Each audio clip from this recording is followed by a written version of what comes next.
Hey YouTube, and thanks for watching Junkworks Garage. I'm in here doing some maintenance on the front end of my rig. If you want to go watch any videos on this or that video in specific, thought I was going to be doing bearings and it wound up a whole nother video, but if you want to see that, go check out my Razor playlist. Next, the reason I'm doing this is I have the tire off now. And I've realized and come to figure out that the type of riding I do, which is mostly in the hills, kind of inclines, ruts, watery, washed out places, and some rocks, if I hadn't mentioned that, that I don't want to use the sway bars. I don't do a lot of high-speed trails. And my plan is to take this off for now, and I would like to make it so I can make a quick disconnect of my own on here. We'll see if that comes to fruition, but for right now I'm going to show you how to take this off. It looks fairly easy. I've never done it before. And we're actually over here on the other side. I realized I was going to have to do a couple of things that detailed a little bit of modification, so to speak. So I decided to finish that off over there, get it all figured out, and then I can film it a little easier over here. So we got a couple more a couple of 15 millimeters here.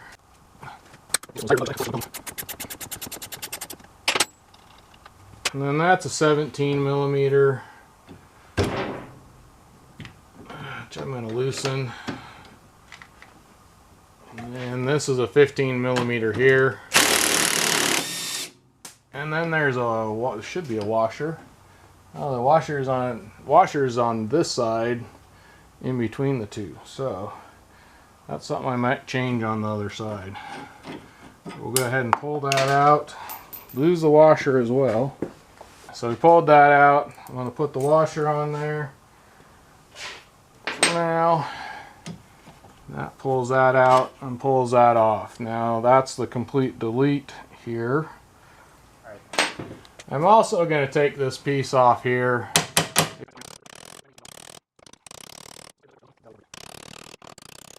And I almost lost this here. I was wondering if it maybe wasn't put on there, but when I pulled this nut off of here, there's a spacer that goes here as well that fell off. So make sure you don't lose this spacer right here.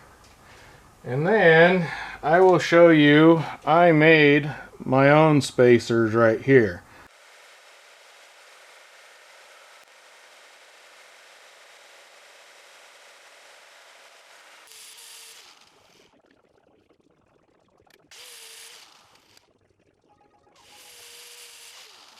Here.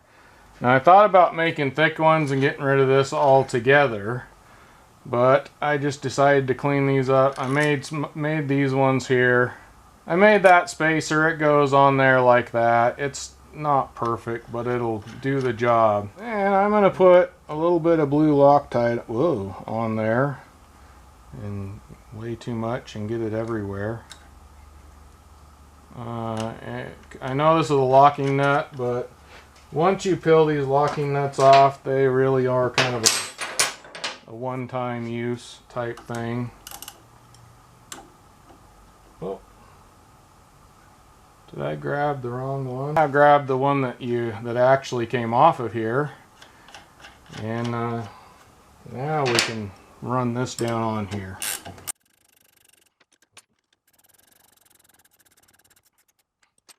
Now, you may be tempted to put this on here, because I was. And then you wouldn't have to make the spacer and that kind of stuff. But there's two reasons why I didn't do that.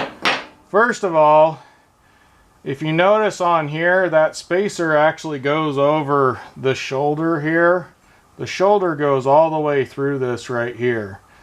And that is the strongest part. Once you start getting into these threads, then you start having weak spots where it can snap. So that is why I didn't use that for the first reason. And for the second reason, I'm going to keep all these parts and pieces, And then if I am up and I decide I'm going to run logging roads and haul butt down the logging roads, I will have all my parts and pieces. I can take that one spacer off, throw this on, and head down the road at a quicker pace. So that is why I'm not changing the bolt here and why I built that spacer right there. And the other reason why I built the spacer is because the shoulder actually is longer than the one spacer. So if you tighten this all the way down to that spacer, you won't first of all hit the spacer. There'll be a little bit of a gap between the nut and this spacer, and this bolt would be moving around in there a little bit.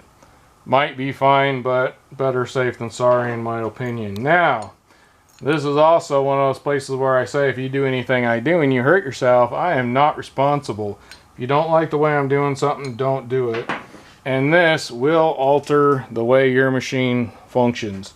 It is made to have this on here, but there's been quite a few people that have done a lot of stuff in the same areas like I do, and this is a modification a lot of people do because it just functions better for tighter trails and slower, more maneuverability type stuff. Here we are. This is the driver's side of the rear of the RZR here. And right there, that little thing right there, and it's attached down here and attached up above. Right in here is the top of it, and that's a sway bar in link or anti-sway bar in link, and that appears to be maybe a 13 millimeter. So I got a deep well 13 millimeter. We'll try that out. It's going to be 13 or ½ inch. 13 appears to work. Definitely going to need a deep well because this is kind of sticking out of the bottom. Now, turning that right there, I can see the top is also turning. So 13 millimeter directly on top, and this on the bottom, and we're going to go to town here.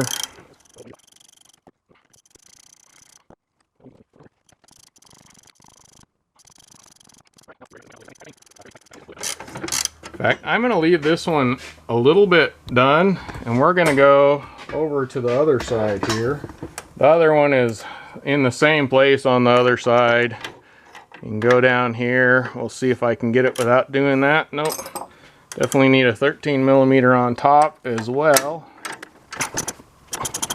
Now, it appears that this is kind of springing up a little bit as I loosen it, so I figure if I do both sides at the same time, hopefully we won't have too much spring back here.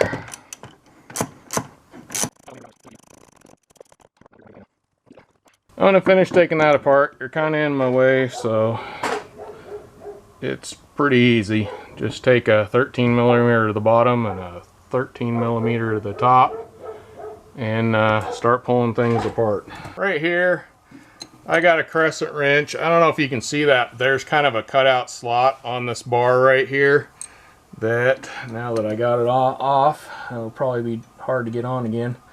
But anyway, I line that up just so I can get this crescent wrench on there to hold it.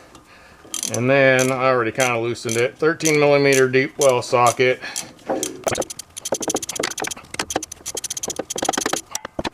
So this rubber piece wants to come right along with the bolt here. This is actually kind of inside, built into this somehow, unless it's just, no, it looks like it's kind of built into that. So now we're underneath here. I'm finding that the lower one of these as well wants to come off with the rubber piece as well.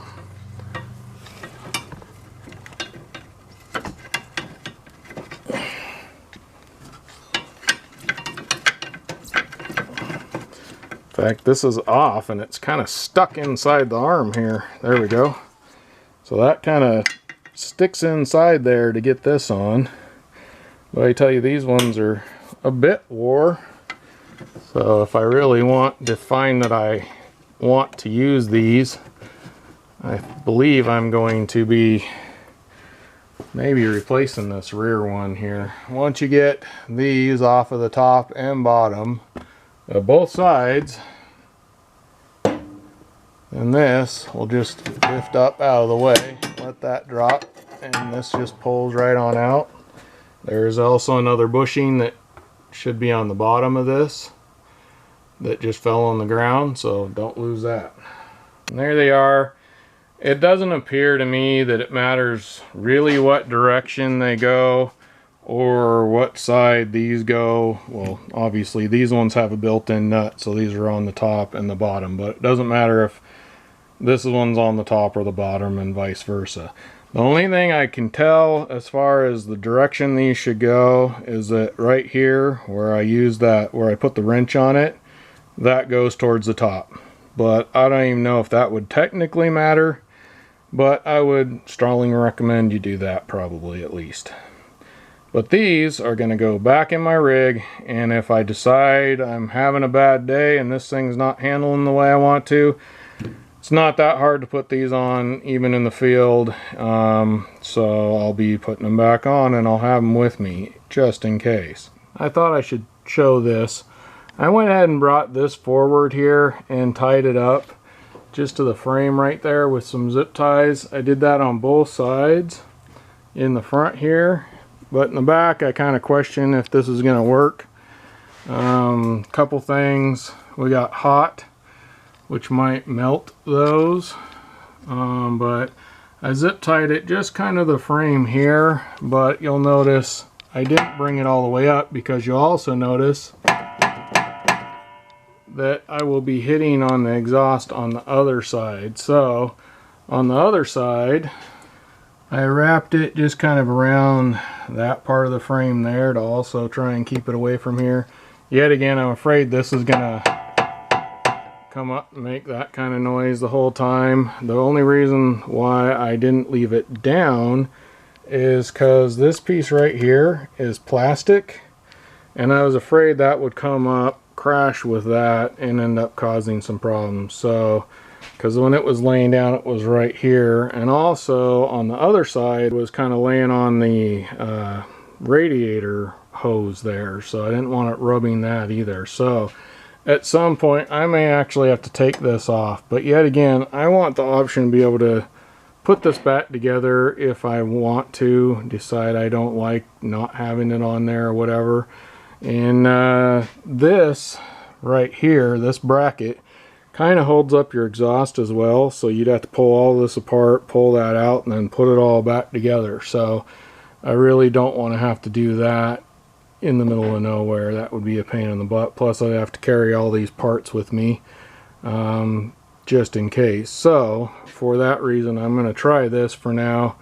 If it doesn't work, we'll come up with a different plan, but until then, there it is. Another thing, I did have to actually tighten these bolts up. That thing was actually wobbling around pretty good in there, so might want to check that on yours even if you're not doing this. Well, hopefully you enjoyed it and got something out of it. Now get out there and get your junk working. Thanks for watching Junk Works Garage, where I'm proud to say I'm a jack of all and master of none. You all have a good one.